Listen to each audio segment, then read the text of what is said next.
Hello everyone, welcome back to our YouTube channel nurturing medicos.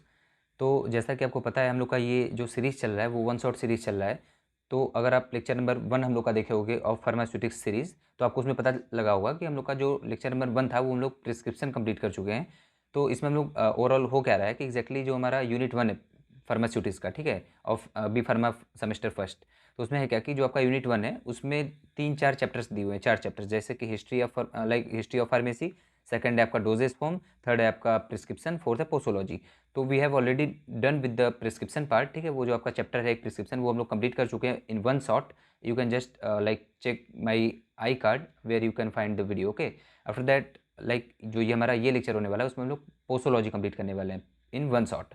तो ये जो posology है उसमें लोग क्या क्या कंप्लीट कर रहे होंगे, आपको अगर आप अपना सिलेबस खोल के देखो तो इसमें हम लोग डेफिनेशन कंप्लीट कर रहे होंगे आपका पोसोलॉजी का, उसके बाद फैक्टर अफेक्टिंग पोसोलॉजी, फिर उसके बाद हम लोग कर रहे होंगे paediatric dose calculations based on age, based on body weight and based on body surface area, ठीक है। तो ये सारी चीज़ों को हम लोग एकदम वन शॉट में डेफिनेटली अच्छे से कवर करने वाले हैं। सो होल्ड टाइट, ठीक है, let's complete the like one shot, ठीक है, ओवरऑल। तो देखो, अब यहाँ पे है क्या कि अगर हम वन शॉट को अपने कंटिन्यू करें तो पहले आपको पेपर कोड आपको समझना बहुत जरूरी है। BP 103T का मतलब है, BP मतलब बैचलर ऑफ फार्मेसी, 1 मतलब फर्स्ट सेमेस्टर, 3 मतलब थर्ड सब्जेक्ट, T मतलब थियरी, ठीक है। तो ये आपका पेपर कोड होता है आपको क्लियर। पेपर कोड आप जरूर से याद करके रखा करो, ठीक है। डजेंट मैटर कि आपको मतलब बाकी सारी चीज़ें याद है कि नहीं, बट आपको पेपर कोड आपके वाइवा वगैरह में भी पूछा जाता है। जैसे if you are belonging from AKTU और some sort of other universities, तो आपका पेपर कोड जो होता है वो आपको जानना थोड़ा जरूरी होता है, ठीक है। Even you have to fill your paper code in the like university examinations, okay, like semester examination which you will definitely give, okay, at the last of your semesters. So होगा क्या कि आपको पेपर कोड आपको याद करना जरूरी है। तो ठीक है, आपको याद हो गया होगा। तो अगर हम लोग वन शॉट को स्टार्ट करें तो इसमें हम लोग करने वाले हैं आज पोसोलॉजी का वन शॉट, जिसमें कि हम लोग पूरी इसके डिफिनीशन से लेके इसका आप बोल सकते हैं कि क्या क्या इसमें हम लोग आप देख सकते हैं सिलेबस में। फैक्टर अफेक्टिंग पोसोलॉजी, कि पोसोलॉजी एग्जैक्टली होता क्या है पोसोलॉजी, ठीक है, उसको हम लोग समझ रहे होंगे। फिर फैक्टर्स क्या क्या है जो कि पोसोलॉजी को अफेक्ट कर रहे हैं। उसके बाद बाकी इसका पेडियाट्रिक डोज कैलकुलेशन वगैरह based on age, body weight and उसके बाद आप बोल सकते हो कि बॉडी सरफेस एरिया। तो अब मैं आपको स्टार्ट करने से पहले बता देता हूँ कि व्हाट डज पोसोलॉजी मीन। तो पोसोलॉजी एक बोल सकते हो एक टर्म है जो कि स्पेसिफिकली है क्या कि ये एक मेडिकल साइंस में यूज होने वाला टर्म है, जिसमें कि हम लोग डोज का स्ट्रेंथ को कैलकुलेट करते हैं। फिर से आप सुनो, posology is a branch of pharmaceutical science and medical science in which we generally find out the exact strength और doses, ठीक है, ऑफ द बोल सकते हो स्पेसिफिक ड्रग्स। जैसे कि कोई भी ड्रग है उसका हम लोग डोजेज या फिर उसका हम लोग स्ट्रेंथ, जैसे बोलते हैं ना कि इसका क्या डोज है, जैसे पैरासीटामोल तो इसका है 650 mg, 550 mg, 500 mg। तो ये जो स्ट्रेंथ है लास्ट में 650, 500, 550, तो इसको हम लोग बोलते हैं क्या, आपका स्ट्रेंथ या फिर डोजेस ऑफ ड्रग, ठीक है। तो वही सारी चीज़ें हैं। तो हम लोग पोसोलॉजी में क्या पढ़ते हैं, हम लोग पोसोलॉजी में पढ़ते हैं कि पोसो मतलब होता है, पोसो मतलब हाउ मच, लॉजी मतलब साइंस। तो ऐसा साइंस जिसमें हम लोग पढ़ रहे होते हैं कि हाउ मच लाइक स्ट्रेंथ और डोजेस बोल सकते हो, मतलब ड्रग का कितना होना चाहिए उसमें, ठीक है। तो यही अगर आप इसको डिकोड करोगे तो यही आपका मीन आएगा वहाँ पे। तो ओवरऑल मैं कहना क्या चाह रहा हूँ कि पोसोलॉजी में लोग कुछ ज़्यादा नहीं स्पेशल होता है। इसमें हम लोग depending upon some sort of factors हम लोग यहाँ पे स्ट्रेंथ को कैलकुलेट करते हैं कि जैसे बच्चे को कितना स्ट्रेंथ देना है डोज का, मतलब ड्रग का, बच्चे को हम लोग को कितना मतलब देना है depending upon their age group. जैसे कि कोई बच्चा 5 साल का है तो उसको हम लोग को कौन सा स्ट्रेंथ देना है या फिर कितना डोज देना है। जनरली डोज समझो, डोज मतलब क्या बोल सकते हो कि ना कि आप बोलते हो उसका डोज ज़्यादा है उसका डोज कम है, तो वही है डोज मतलब क्या, स्ट्रेंथ आप बोल सकते हो ड्रग की। तो स्पेसिफिकली अगर मैं बात करूँ तो फॉर एग्जाम्पल 5 साल का बच्चा है तो उसमें आप क्या करोगे, आपका जो ड्रग होगा, ठीक है, तो 5 साल के बच्चे के लिए आप क्या करोगे, उसका जो ड्रग का अमाउंट होगा, ड्रग का डोज या फिर स्ट्रेंथ होगा वो कम होगा as compare to the like children who are like above 15। या फिर जो चाइल्ड है अगर वो फॉर एग्जाम्पल एक 5 का है तो उसका तो स्ट्रेंथ कम होगा जो हम लोग उसको दवा दे रहे होंगे। उसके बाद फॉर एग्जाम्पल अगर हम कंपेयर करें 15 साल के बच्चे से, 18 साल के बच्चे से, even I am comparing with you also, like 20 साल के आप होगे डेफिनेटली उसके आसपास, ठीक है। तो अगर मैं इससे कंपेयर करूँ तो आपको लग रहा होगा कि हाँ यार, एक बच्चे को अगर हम देते हैं तो डॉक्टर बोलता है पैरासीटामॉल फॉर एग्जाम्पल को आधा इसको खिलाओ, मतलब हाफ करके खिलाओ। तो अगर 650 mg का है तो 650 अगर mg का आप हाफ करते हो तो अराउंड बोल सकते हो कि 325 mg के आसपास आपका आ रहा है। तो बच्चे को 325 mg देना है पर, बोल सकते हो कि अगर एक दिन में अगर हम बात कर रहे हैं तो, या फिर एक टाइम में। और वही डोज अगर हम देख रहे हैं तो हम पैरासीटामोल को 3 टाइम भी कभी कभी लेते हैं, 2 टाइम भी लेते हैं, वो भी कंप्लीट डोज 650 mg। तो यही है, यही सारी बेसिक्स हैं जिस पे हम लोग इसको मतलब कि स्ट्रेंथ को कैलकुलेट कर रहे होते हैं। अब मैं बात करूँ कि क्या क्या फैक्टर्स हैं जिस पे हम लोग इसको कैलकुलेट कर सकते हैं। जैसे कि आपका एज ग्रुप, आप कितने एज में हो। Age is directly proportional to the strength of drug, और फिर आप बोल सकते हो डोज, ठीक है, ड्रग का। मतलब कि अगर आपका एज बढ़ेगा तो आपका डोज भी बढ़ रहा होगा ड्रग का, ठीक है। और ऐसा नहीं कि मतलब 90 के एज में है तो आपका पता चला एकदम आसमान छू रहा है आपका डोज, ठीक है, ऐसा कुछ नहीं है। मतलब एक एज लिमिट तक, जैसे आप 65-70 तक हो, मतलब जहाँ तक आपकी बॉडी मेटाबोलाइज उसको कर पाई, ये नहीं कि पता चला बॉडी एक्सक्रीट ही नहीं कर पा रही, अब मेटाबॉलिज्म ही नहीं हो पा रहा है, वो पता चला वहाँ पे एक्यूमुलेशन होने लगा, तो एक्यूमुलेशन होगा तो टॉक्सिसिटी जनरेट होगी, तो उससे आपका सिरोसिस की तरफ आपका लीवर जा सकता है, ठीक है। तो वही सारी चीज़ें हैं। मैं क्या करना चाह रहा हूँ यहाँ पे कि आपका देखो मतलब है क्या है यहाँ पे कि देखो आपका इसमें करना कुछ ज़्यादा स्पेशल नहीं है। इसमें है क्या कि हम लोग किस किस चीज़ों पे इसको कैलकुलेट कर रहे होते हैं। तो आपका age, for example, for reference, आप लोग की एज अगर ज़्यादा होगा, जैसे कि कंपेयर टू बच्चों को लो, तो 5 साल का बच्चा का डोज कम, 10 साल का ज़्यादा, 15 साल का ज़्यादा, 20 साल का ज़्यादा, 30 साल का ज़्यादा, 40 साल का और ज़्यादा। तो ऐसी सारी चीज़ें हैं। तो पहला हो जाएगा आपका एज के ऊपर, दूसरा है आपका वेट के ऊपर। तो बॉडी वेट अगर आपका ज़्यादा होगा तो ये भी डायरेक्टली प्रोपोर्शनल है टू द लाइक डोजेज, ठीक है। मतलब जितना ज़्यादा आपका वेट होगा उतना ज़्यादा आपको डोज भी देना पड़ेगा, या फिर उतना ज़्यादा आपका ड्रग का स्ट्रेंथ भी देना पड़ेगा। स्ट्रेंथ मतलब डोज ही होता है। उसके बाद ये तो हो गया। उसके बाद आप बोल सकते हो सेक्स। सेक्स मतलब आप बोल सकते हो कि आपका वो क्या है, आपका जेंडर, ठीक है। तो जेंडर में क्या है, आपको पता है जो फीमेल होती हैं और जो मेल होते हैं एज़ कम्पेयर टू, तो दोनों की अगर हम बॉडी के मतलब थोड़ा सा स्ट्रक्चर को देखें, या फिर थोड़े से मतलब बॉडी के वर्किंग को देखें, तो हमारा जो मेल बॉडी है वो काफ़ी ज़्यादा स्ट्रेंथन होता है। स्ट्रेंथन मतलब मजबूत होता है, इमोशन फ्री होता है, ज़्यादा इमोशन नहीं होता उसमें। जैसे अगर as compare to the like girls की अगर हम बात करें, तो गर्ल्स ज़्यादा इमोशनल होती हैं। उनका लाइक मेंस्ट्रुएशन वगैरह चल रहा होता है, अगर वो लैक्टेशन पीरियड में है, या फिर उनका आप लाइक प्रेग्नेंट लेडी हैं, तो उनका जो फ्लक्चुएशन है हार्मोन का, वो हमेशा अप हाई रहता है। तो उसके हिसाब से जो आपका ड्रग है उसको हम लोग काफ़ी लो डोज में देते हैं as compare to the men. तो ये हो गया आपका जेंडर के हिसाब से। उसके बाद अगर हम लोग बात करें आगे, तो उसके बाद आप बोल सकते हो कि इन्वायरमेंटल फैक्टर भी इसमें काम करते हैं। इसमें टेम्परेचर भी काम कर रहा होता है, इसमें आपका एक्यूमुलेशन भी काम करता है। उसके बाद फिर आपका time of like taking of drug होता है, जैसे कि आप सुबह ले रहे हो कि शाम ले रहे हो, ये भी होता है। या फिर आप बोल सकते हो खाने की पहले रहे हो कि खाने के बाद ले रहे हो। खाने के पहले लोगे तो आपका फटाक से एब्जॉर्प्शन होगा, क्योंकि आपका स्टमक खाली है। खाने के बाद लोगे तो धीरे धीरे एब्जॉर्प्शन होता है। उसके बाद आपका क्या हो गया, लाइक रूट ऑफ एडमिनिस्ट्रेशन भी यहाँ पे वर्क करता है। जैसे कि आप इसको ओरली ले रहे हो, पेरेंटली ले रहे हो, टॉपिकली ले रहे हो, तो पेरेंटल जो आपका होगा उसका स्ट्रेंथ कम होता है, बिकॉज ये डायरेक्टली ब्लड में इंजेक्ट होने वाला है, और ये डायरेक्ट हमारा टॉक्सिसिटी को जनरेट करेगा अगर आप ज़्यादा स्ट्रेंथ दे दोगे, ठीक है। तो वही है। तो इसमें क्या होगा कि जो आपका पेरेंटल होता है, ओरल होता है, टॉपिकल होता है, इस पर भी डिपेंड करता है कि फ्रॉम विच मीन और from which route you are giving the like doses of like drug, okay. तो इसमें क्या होगा कि आपका जो पेरेंटल है वो ज़्यादा फास्ट एक्शन करेगा, उसके बाद आपका ओरल वाला, उसके बाद टॉपिकल। जो टॉपिकल क्या होता है, अगर आप किसी बॉडी पे अप्लाई कर रहे हो कोई भी मेडिसिन या फिर लोशन या फिर कोई भी चीज़ें, तो वो आपका आएगा टॉपिकल। अगर मैं इसको इंजेक्ट कर रहा हूँ बॉडी में तो वो हमारा आएगा पेरेंटल। अगर हम डायरेक्ट इंटेक कर रहे हैं तो वो आपका ओरल। तो अगर मैं बात करूँ कि टाइम गैप या फिर टाइम की, मतलब इसको मैं एक ऑर्डर में अरेंज करता हूँ कि जैसे सबसे पहले कौन रिएक्ट करेगा, तो मतलब सबसे पहला फास्ट ऑफ एक्शन कौन देगा, तो सबसे ज़्यादा पेरेंटल देगा, बिकॉज ये डायरेक्टली ब्लड में इंजेक्ट हो रहा है। फिर आपका होगा टॉप ये आपका ओरल वाला। उसके बाद मतलब आप जाओगे तो फिर मतलब खाओगे, फिर आपका जीआईटी में जाएगा, फिर डाइजेस्ट होगा, एक्यूमुलेट हो डाइजेस्ट होगा, उसके बाद एसिमिलेट होगा, तब ब्लड में जाएगा। सारी प्रोसेस है, उसको कंप्लीट करने के बाद हो जाएगा, ठीक है। तो सारी में थोड़ा सा टाइम लगता है, इसलिए वो आप पेरेंटल के बाद उसको रखोगे, और सबसे लास्ट में होता है आपका टॉपिकल। तो यही सारी चीज़ें यार, मैं बस आपको एक ओवरव्यू दे रहा था कि क्या क्या फैक्टर्स है जिस पे हम लोग ड्रग का डोजेस को, ड्रग के स्ट्रेंथ को डिसाइड कर सकते हैं, ठीक है। तो वही सारी चीज़ें हैं। तो चलिए इसको स्टार्ट करते हैं exactly what you want say here, ठीक है। तो अगर मैं देखूँ तो देखो, पोसोलॉजी मतलब क्या होता है। पोसो मतलब होता है हाउ मच, मतलब हाउ मच, ठीक है, मतलब कितना। लॉजी मतलब होता है साइंस। तो वही है, we do study how much, या फिर हाउ मच स्ट्रेंथ या फिर dose of drug that should be given to show desired pharmacological action. Pharmacological action वो एक्शन होता है जो हमारी बॉडी स्पेसिफिकली डिमांड कर रही होती है, जो हमारा ड्रग जहाँ को उसको ओवरऑल कंप्लीट कर रहा होता है। जैसे कि फॉर एग्जांपल फार्माकोलॉजिकल वो एक्शंस होते हैं, आप बोल सकते हो। जैसे कि फॉर एग्जांपल अगर मेरे बॉडी में कोई स्पेसिफिक डिजीज़ वगैरह है, ठीक है, तो उसमें क्या होगा कि मैं बोलना चाह रहा हूँ कि ऐसा हम लोग डोज ले रहे हो, मतलब हाउ मच, क्योंकि पोसोस मतलब होता है हाउ मच, तो how much amount of drug we are taking to balance, to maintain और टू लाइक मतलब कि डिजायर्ड अमाउंट कितना है कि हमारी बॉडी उसको मतलब कि वर्क कर सके, हमारा जो ड्रग है हमारी बॉडी वर्क कर सके, और उसको धीरे धीरे काट सके उस डिजीज़ को, फिर वो थोड़ा बेटरमेंट की तरफ ले जा सके, ठीक है। तो वही मैं यहाँ पे कहना चाह रहा हूँ। उसके बाद मैं अगर बात करूँ, तो posology is derived from the two words, that is Greek word, ठीक है। पोसोस एंड लोगस। पोसोस मतलब हाउ मच, लोगस मतलब साइंस।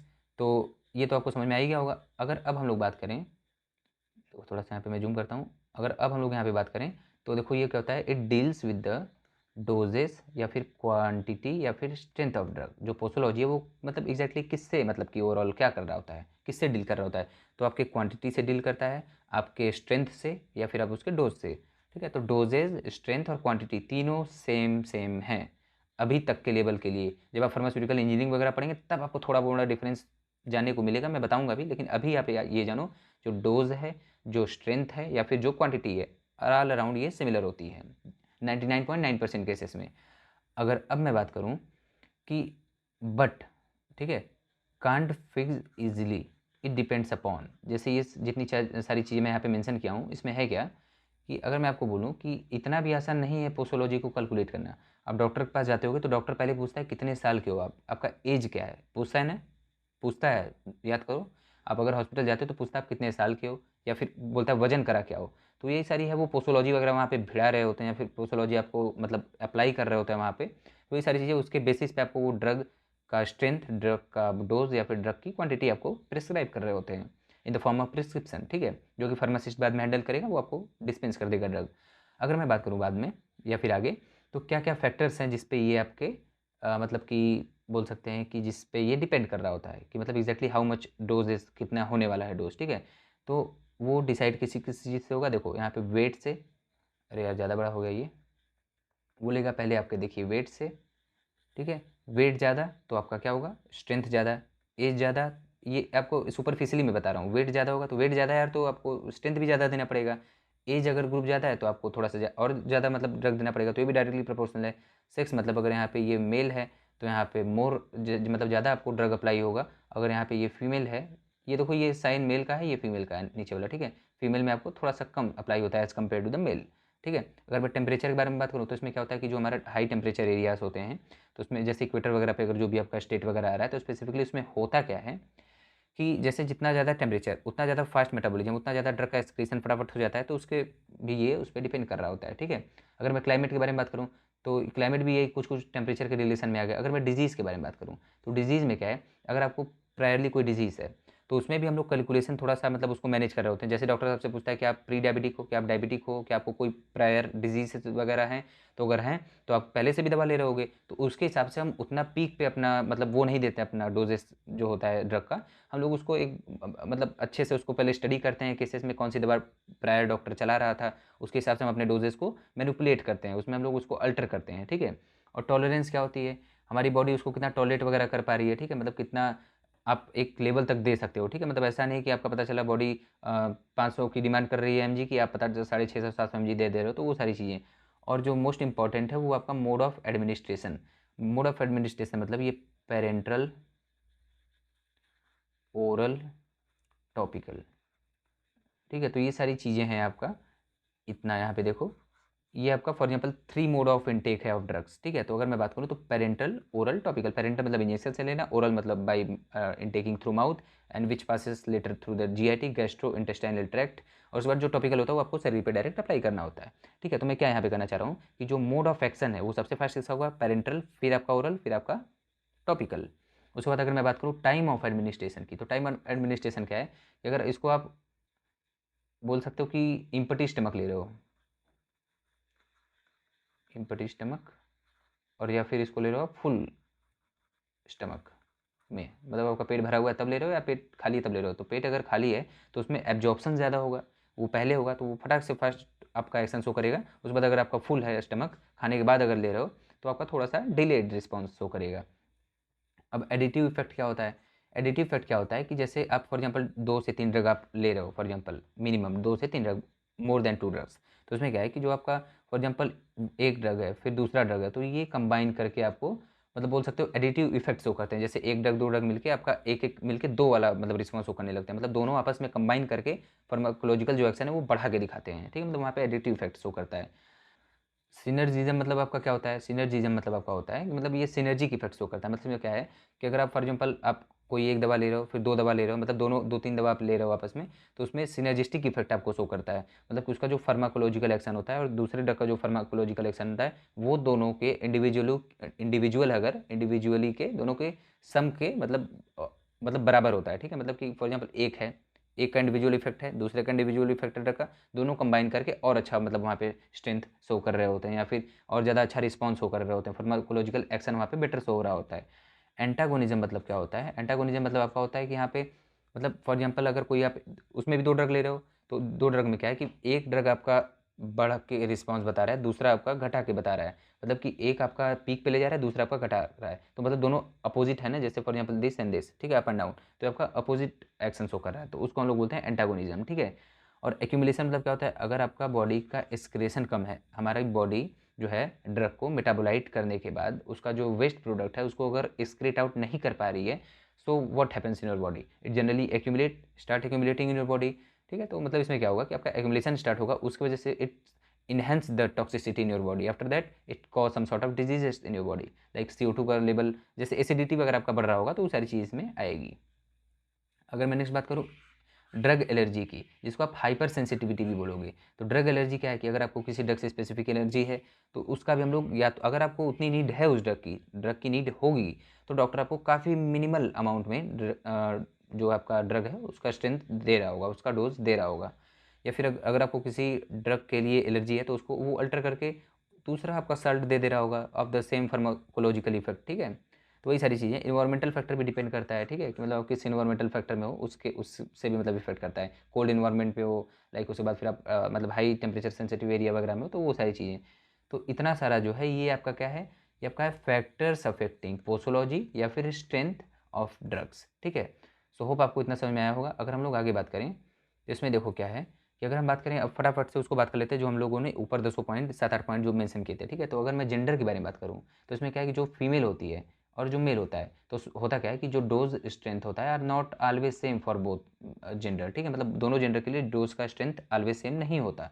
ज़्यादातर केसेस में क्या है कि जो फीमेल होती हैं उसमें ड्रग लाइक मॉर्फिन एंड बारबिटरेट्स और जो मॉर्फिन है ये आपका सीडेटिव ड्रग्स है। सीडेटिव मतलब थोड़ा सा नींद वगैरह आती है इससे, ठीक है, मतलब आपके नर्वस सिस्टम के एक्शन को थोड़ा सा सप्रेस करता है, आपको नींद वगैरह आने लगती है, एक्साइटमेंट थोड़ा सा आपका कम हो जाता है। तो होता क्या है कि अगर आप ये दवा अगर आप फीमेल्स में दे रहे हो, if she was suffering from her periods, if she was suffering from her like lactation period from like in pregnancy also, तो अगर ये सारी केसेस हैं क्योंकि उसमें फ्लक्चुएशंस काफ़ी होते हैं हार्मोन्स के, तो इसमें है क्या कि इसमें क्या होता है कि अगर ये फीमेल को हम लोग ये ड्रग दे रहे हैं मार्फिन एंड बारबिटरेट्स जो है, ठीक है, अगर ये दोनों ड्रग अगर हम लोग दे रहे हैं फीमेल को, तो इसमें होगा क्या कि इसका तो एक्शन ये होना चाहिए कि आपका सप्रेस कर दे हमारे नर्व सिस्टम के एक्शन को, बट व्हाट एग्जैक्टली अकर, इसमें होता क्या है कि आपका पहले आपका जो एक्साइटमेंट है वो बढ़ जाता है। मतलब ठीक है, एक्साइटमेंट मतलब कि नर्वस सिस्टम का मतलब जो एक्साइटेटरी है वो पीरियड है या फिर एक्साइटमेंट है वो बढ़ जाता है। चाहिए था तो घटना, लेकिन बढ़ गया उसके बाद तब घटा, ठीक है, मतलब घटने से पहले पहले एक बार बढ़ जाता है। तो वो सारी चीज़ें हैं, इसीलिए हम लोग स्पेसिफिकली वही डोजेज स्ट्रेंथ उठा के हम लोग मतलब या फिर डोज या फिर स्ट्रेंथ ऑफ ड्रग उठा के हम लोग फीमेल को नहीं दे देते हैं। उसका एक अल्टर्ड वे है जिसको हम लोग मतलब की स्टडी करते हैं कि मतलब इनका क्या चल रहा है, उसके बाद सब हम लोग को देते हैं, ठीक है। जैसे कि प्रेगनेंसी में, लैक्टेशन में, मेंस्ट्रुएशन वगैरह में आपका स्पेशल टेक केयर लेना इंपॉर्टेंट होता है। No such effect in males, मतलब जो ये सारी जितनी भी चीज़ें हैं जैसे प्रेगनेंसी, लैक्टेशन, मेंस्ट्रुएशन वगैरह, तो मेल्स में जनरली नहीं देखने को मिलती। और ज़्यादातर कि इनका जो हार्मोन का लेवल होता है वो एक कांस्टेंट लेवल में चल रहा होता है, इसमें कोई फ्लक्चुएशंस ज़्यादातर केसेस में नहीं होते या फिर जनरली नहीं होते, ठीक है। तो इसमें क्या होगा कि तब आपका ये मेंटेन होता है। अगर मैं बात करूँ एज की, तो एज ग्रुप में क्या होता है, एज ज़्यादा तो ड्रग का स्ट्रेंथ ज़्यादा। एग्जांपल मैं चाइल्ड की बात करूँ तो चाइल्ड है तो उसका डोज कम लगेगा as compare to the men, ठीक है, बिकॉज मेटाबॉलिज्म रेट जो होता है चाइल्ड का लेस होता है। अगर मैं बॉडी वेट के बारे में बात करूँ तो बॉडी वेट में क्या होगा कि आपका बॉडी का जो वेट है वो डायरेक्टली प्रोपोर्शनल होगा डोजेज के या फिर स्ट्रेंथ के, मतलब जितना ज़्यादा बॉडी का वेट उतना ज़्यादा स्ट्रेंथ। अगर मैं फोर्थ की बात करूँ तो रूट ऑफ एडमिनिस्ट्रेशन, ठीक है, थोड़ा सा यहाँ पे इरेज करता हूँ बिकॉज ये ऊपर थोड़ा सा चल गया है। तो अगर मैं रूट ऑफ एडमिनिस्ट्रेशन के बारे में बात करूँ तो इसमें क्या होगा कि जो डोजेस होते हैं या फिर जो स्ट्रेंथ होते हैं वो डिक्रीज करते हैं इंट्रावेनसली, ठीक है। मतलब कि मैं ओवरऑल यहाँ पे क्या कहना चाह रहा हूँ कि अगर मैं रूट ऑफ एडमिनिस्ट्रेशन की बात करूँ तो जो आपके इंट्रावीनस जो आपके होते हैं, ठीक है, डोजेस या फिर इंट्रावीनस जो ड्रग्स होते हैं, जैसे कि जिसको हम लोग इंट्रावीनस देते हैं या फिर पेरेंट्रल देते हैं, ठीक है, तो उसमें उनका जो स्ट्रेंथ होता है वो कम लगता है। जैसे फॉर एग्जाम्पल अगर मैं 650 mg की आपको टैबलेट दे रहा हूँ पैरासीटामॉल की, तो आपको मैं 250 mg से 300 या 350 mg तक ही दूंगा आपको मैं पेरेंटली।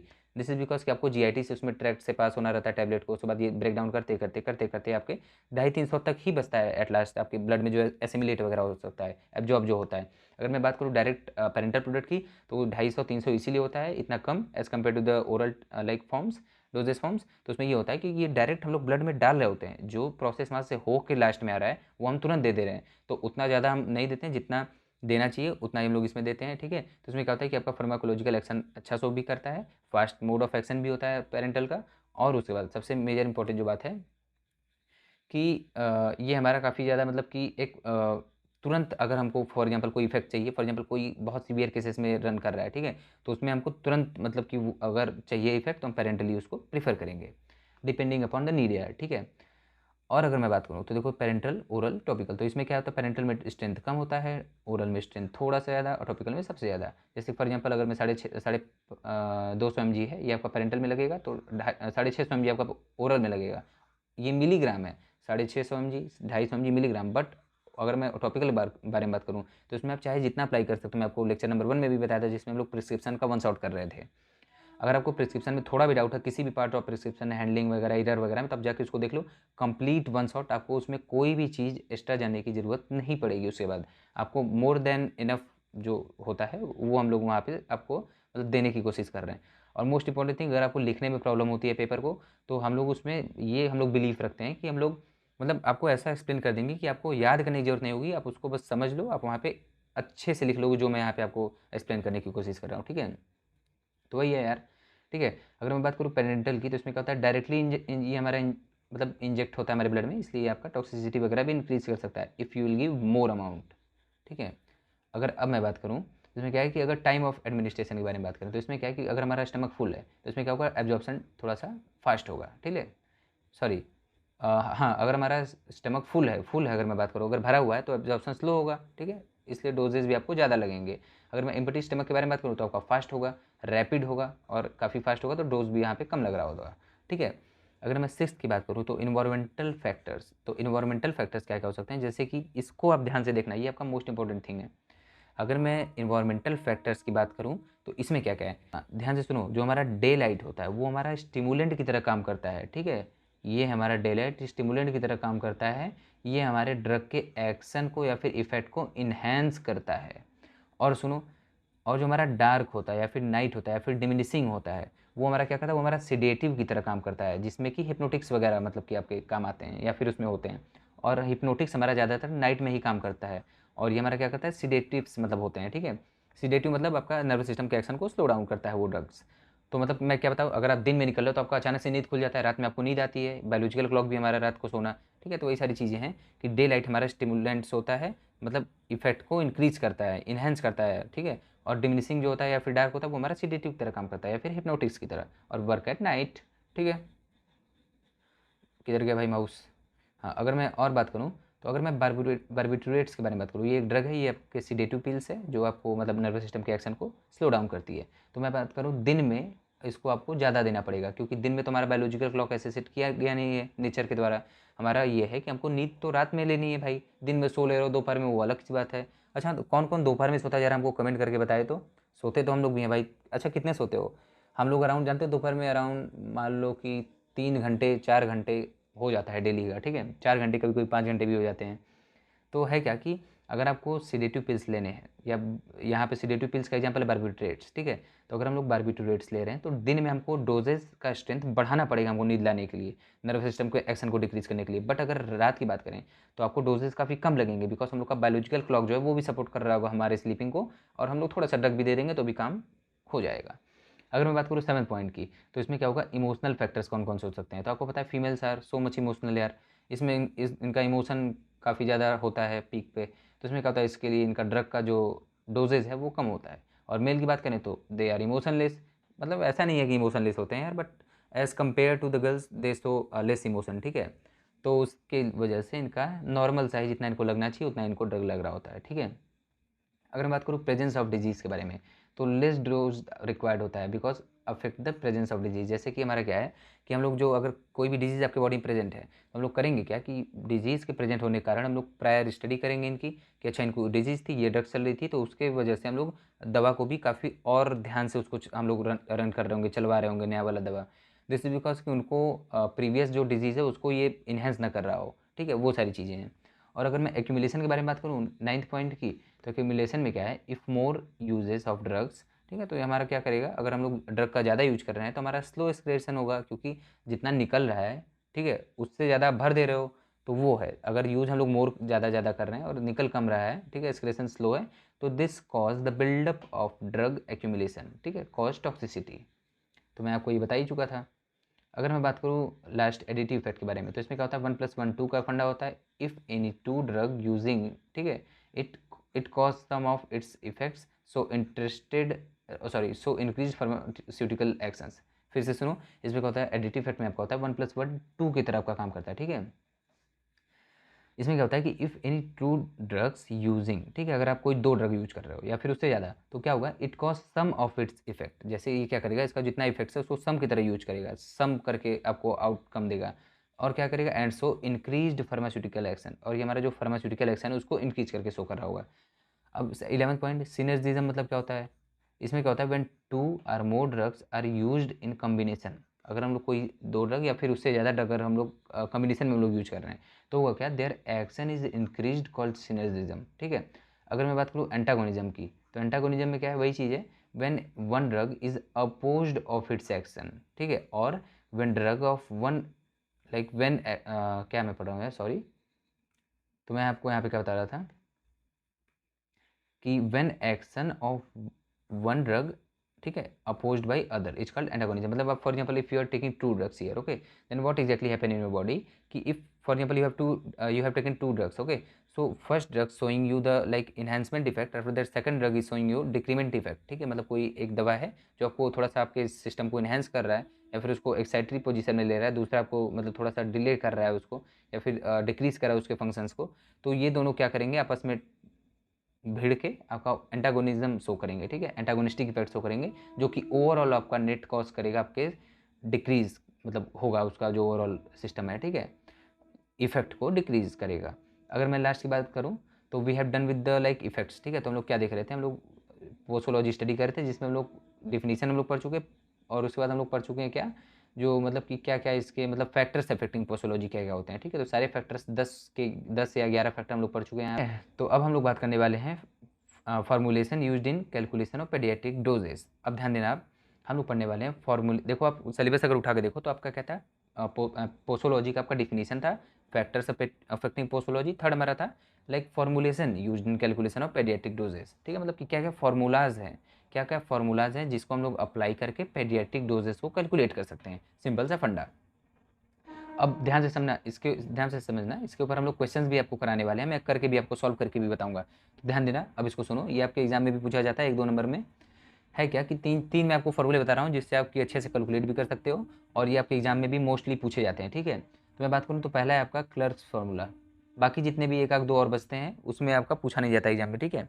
दिस इज बिकॉज कि जो चीज़ आपके रेगुलर यूजेस में है, जो चीज़ आपका मतलब एडवांस हो, जो चीज़ पूछी जाने वाली है, उसको अगर हम लोग पहले स्टडी करें तो ज़्यादा बेटर है।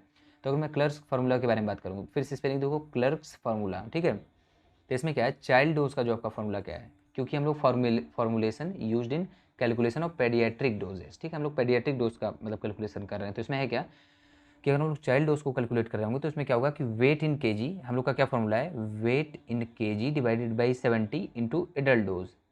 ये है आपका यहाँ पे फॉर्मूला निकल के आता है। क्या, फिर से पढ़ो, क्लर्क्स फार्मूला का आपका क्या फॉर्मूला है, इसका अगर हम लोग चाइल्ड डोज कैलकुलेट करें तो वेट इन केजी, केजी में हमको वेट लेना है, वेट इन केजी, ठीक है, उसके बाद divided by 70 into adult dose. इस पर हम लोग आपको एक क्वेश्चन भी करके दिखाएंगे, ठीक है।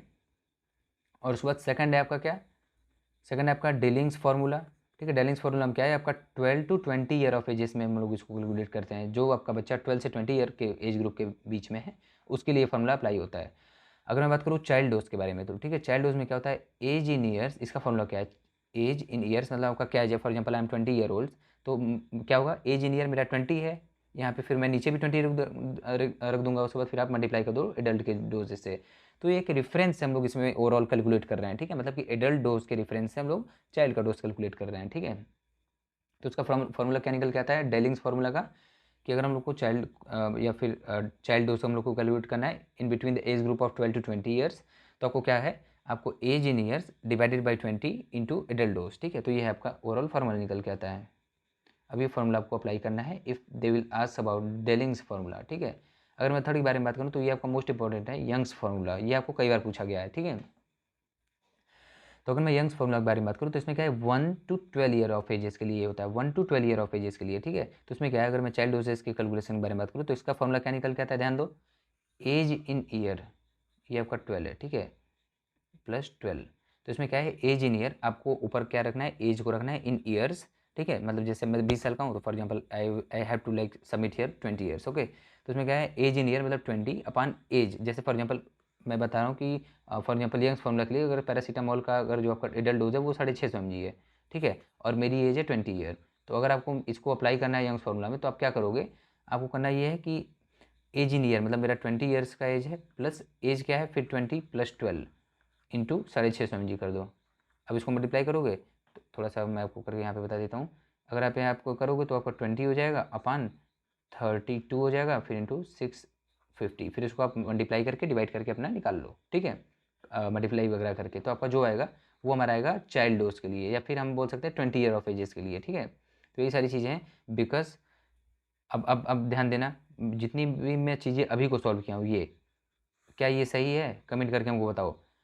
मैं आपको पहले ही बताया था कि ये 1 to 12 ईयर ऑफ एजेस के लिए है, मैं 20 साल का हूँ यहाँ पे अप्लाई होगा, बिल्कुल नहीं होगा यार। वही मैं आपका टेस्ट कर रहा था कि आपका प्रेजेंस ऑफ माइंड कहाँ पे है। लेक्चर को ध्यान से अटेंड करो, ठीक है। अगर जो लोग नोटिस किए वेरी गुड, ठीक है। तो वही है कि ये जो चीज़ें हैं इसको हम लोग कहाँ लगा पाएंगे, इसको हम लोग लगा पाएंगे डेलिंग्स फार्मूला में, बिकॉज मैं 20 ईयर का हूँ तो ये हमारा डेलिंग्स फार्मूला में अप्लाई हो जाएगा, ठीक है। अब हम लोग चलते हैं क्वेश्चन की तरफ, ठीक है। तो देखो अब हम लोग क्वेश्चन की तरफ अगर चलें तो मैं क्वेश्चन को लेकर चल रहा हूँ, इसमें क्या है, तो अगर मैं आपको अब क्वेश्चन की तरफ जंप कराता हूँ कि अगर हम लोग अब we are going to solve questions on the like formula which we have study, ठीक है, कि जो हम लोग फार्मूला स्टडी किए हैं अब हम लोग का प्रैक्टिकल करने का उस पर आ गया कि एग्जैक्टली अब हम भी भाई हमको भी पोस्टोलॉजी आ गई है। जैसे डॉक्टर हमसे पूछते हैं कि भाई what is your age, what is your like weight, ठीक है, तो अब हम लोग इसको कम देख के हम लोग डॉक्टर से बस पूछेंगे, डॉक्टर आप मतलब एडल्ट डोज कितना चला रहे हो इस दवा का, या फिर आपको नेट से भी निकाल सकते हो कि एडल्ट डोज कितना है। फॉर एग्जाम्पल मैं पैरासीटामोल के बारे में बात करूँ तो इसमें अगर आपको निकालना हो तो 650 mg इसका एडल्ट डोज होता है, तो उससे आपको आप एज ग्रुप से हिसाब से अपना निकाल सकते हो, ठीक है। तो अब हमको पोस्टोलॉजी समझ में आ चुकी है, हम लोग किसी भी एप्लीकेशन में हम लोग इसको इंप्लीमेंट कर सकते हैं। जैसे कि फॉर एग्जाम्पल एक एप्लीकेशन मैं आपको यहाँ पे दे रहा हूँ, तो इसमें है क्या, इसमें क्या पूछे, calculate the dose of a child of 6 year old, ठीक है, 6 ईयर ओल्ड जो चाइल्ड है उसका हम लोग का डोज कैलकुलेट करना है फॉर अ मेडिसिन लाइक ओलेंजापिन। ओलेंजापिन आपका एक ड्रग होता है जो कि आपका नर्व सिस्टम को मतलब जो आपका एक्साइटेटिव फंक्शन होता है उसको डिक्रीज करता है, ये नर्व सिस्टम के एक्साइटमेंट को ये डिक्रीज कर रहा होता है, ये आपका पिल्स है या फिर दवा बोल सकते हो, ठीक है। हमको यंग्स फार्मूला को अप्लाई करके, यंग्स फार्मूला क्या था आपको मैं बताया था कि 1 to 12 ईयर के लिए ओनली लगता है, तब आप देखो ये सही है, हाँ 6 ईयर के लिए पूछ रहा है तो ठीक है इसमें इम्प्लीमेंट हो जाएगा। तो हमको क्या करना है कि हमको यंग्स फार्मूला यहाँ पे अप्लाई करके, अभी आप सोल्यूशन में देखना, सोल्यूशन मैं आपको करके बताता हूँ। इसमें क्या है कि ओरेंजापिन है, ठीक है, एक ड्रग, तो मैं आपको जो चाइल्ड का एज है ये आपका है 6 ईयर, और जो आपका डोज है डोज एडल्ट का ये कितना है 150 mg। अब यहाँ पे यंग्स फार्मूला अप्लाई करो, यंग्स फार्मूला क्या कहता है, आपका एज इन ईयर, जैसे 6 ईयर आपका एज है तो फार्मूला देखो यहाँ पे है ये, तो इसका फार्मूला क्या बोलता है, age in year upon age plus 12 into adult dose. तो एज इन ईयर मेरा क्या है 6, और एज प्लस 12 मतलब 6 और 12 ऐड करो, 6 और 12 कितना होता है आपका 18, और इंटू आपका एडल्ट डोज कर दो 150 mg, तो उसको काटो 2 3 जा 6, 2 9 जा 18, ठीक है, फिर 3 1 जा 3, 3 3 जा 9, फिर 3 5 जा 15 0, तो मतलब 50 mg आपका यहाँ पे आ रहा है आंसर। तो ये आप देखो यहाँ पे 50 mg आपका ओवरऑल आंसर आता है, 50 mg का आपका स्ट्रेंथ आता है ड्रग का, ठीक है, तो उसको आपको वहाँ पे देना होगा। अगर हम दूसरा क्वेश्चन देखें तो इसको भी हम लोग देख लेते हैं। दूसरा क्वेश्चन क्या कर रहा है, how will you calculate the dose of a child of a year 5 year child, ठीक है, तो इसमें क्या दिया है 5 ईयर जो है इसका एज है चाइल्ड का, एज ऑफ चाइल्ड। और सेकंड क्या है, हमको डेलिंग्स फार्मूला अप्लाई करना है, तो डेलिंग्स फार्मूला आपको क्या होता है पता है, मैं आपको बताया था कि age in year upon 20 into adult dose, adult, ठीक है, एडल्ट डोज। तो ये आपका यहाँ पे फॉर्मूला निकल के आता है। तो हमको अगर इसमें अप्लाई करना हो तो देखो इसमें आपको दो चीज़ देखनी है, पहला कि एडल्ट डोज का क्या है, एडल्ट डोज है आपका 1 ग्राम, ठीक है, 1 ग्राम है, और उसके बाद फिर आपका 5 ईयर ग्रुप के लिए बोला है, तो अब निकालो एज इन ईयर मतलब 5 अपॉन देखो फॉर्मूला में है नीचे 20 इंटू एडल्ट डोज कितना है आपका 1 ग्राम, ठीक है। तो देखो आप इसको काटो, 5 4 20, तो 1 डिवाइडेड बाई अगर 4 करोगे तो आपको आएगा 0.25 आएगा मिलीग्राम। तो आप यहाँ पे देखो 0.25 आपका आंसर आ रहा है। सो होप आपको लेक्चर अच्छे से समझ में आया होगा। I have tried my best यार टू एक्सप्लेन यू, ठीक है। तो मैं अपनी पूरी कोशिश की आपको एक्सप्लेन करने की, और लाइक मैं जहाँ तक समझ पा रहा हूँ कि मैंने अपना पूरा बेस्ट ट्राई किया, आपको समझ में भी आया होगा। तो अगर आपको लेक्चर समझ में आया हो और आपको ऐसी ऐसी ढेर सारी वीडियोस चाहिए फटाफट, तो आप प्लीज़ कमेंट करो और चैनल को ज़रूर से सब्सक्राइब कर लो यार, फॉर लाइक आपको अपडेट्स के लिए। और उसके बाद आप लाइक वीडियो जरूर कर देना, कमेंट्स प्यारा सा कर देना, ठीक है, मतलब मैं समझ पाऊँ कि हाँ हाउ वाज द वीडियो, ठीक है। और इसमें क्या करना है आपको, अगर आपको इसका आपको जितना भी नोट्स है मैं आपको टेलीग्राम पे अपडेट करते हुए चला हूँ। आपको जस्ट डिस्क्रिप्शन में इस नोट्स का लिंक मिल जाएगा, और टेलीग्राम चैनल का भी हमारे लिंक मिल जाएगा, वहाँ से जाकर आप उसको ज्वाइन करो और एक्सेस करो सारी चीज़ों को वहाँ पे, ठीक है। So thank you so much for seeing this video यार, और I hope you all are doing well, ठीक है। So bye bye, take care, good bye.